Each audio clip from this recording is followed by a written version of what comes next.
Good morning. How are you? It's morning where I am. I'm not sure in Budapest. Is it the afternoon now? It's the afternoon on a Hungarian national holiday, so I've got two very gracious people working with me in a room here when they should be having a day off. Well, there's no rest when you're a famous and wonderful actress. Congratulations on 7 Days in Entebbe. It's a very deep and disturbing film in a lot of ways. I think it's kind of what interests me at the moment is making films that are entertaining, that are exciting and dramatic and make people think, but also kind of provocative in a way. I mean, I think Gone Girl was exciting because it was provocative, and I think Entebbe is similar in that way. It takes kind of a hard look at a subject that could be dealt with in a much easier fashion. It could give you a much easier ride of knowing who the heroes and who the villains are. And although we're pretty clear who the heroes are, we are questioning how villainous the villains are.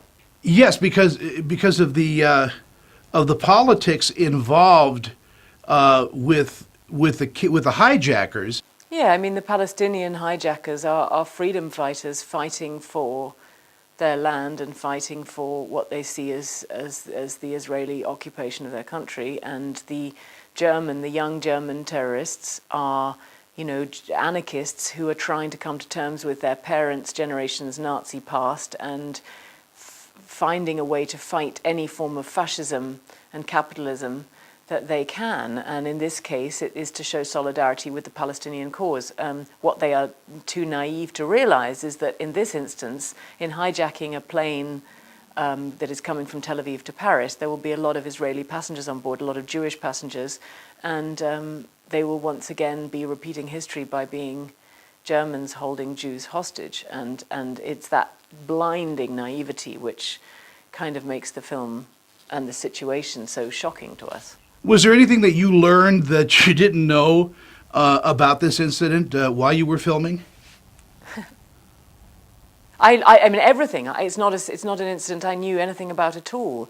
And yet the sort of, as is so often the case when you uncover a historical event like this, you think, wow, this helps me understand exactly where we are now. This is where this political quagmire that we're in, it all starts here, doesn't it? It all kind of comes from here, or at least, a lot of it does. I mean, of course, this rescue mission, however brilliant, and it was completely brilliant and a very happy outcome, and hundreds of hostages were saved without harm, nevertheless meant that, the solution these days is often military rather than an attempt at negotiation.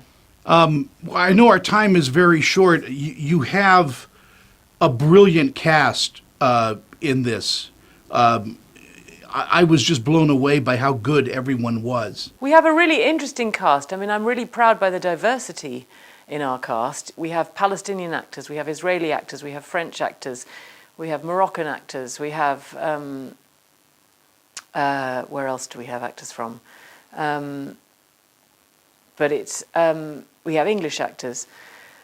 And of course Daniel is German. But it really gave texture to the film, I think. And in telling a kind of deeply political story, it's really good that it's not just a cast load of American or British actors, for an English language film pretending. And then I think when the cast became so diverse, it gave the producers and the director a clue that we could actually go further and also make it a multilingual film. So, a lot of the film actually happens in people's native languages, which just adds so much to the confusion and the atmosphere of the time.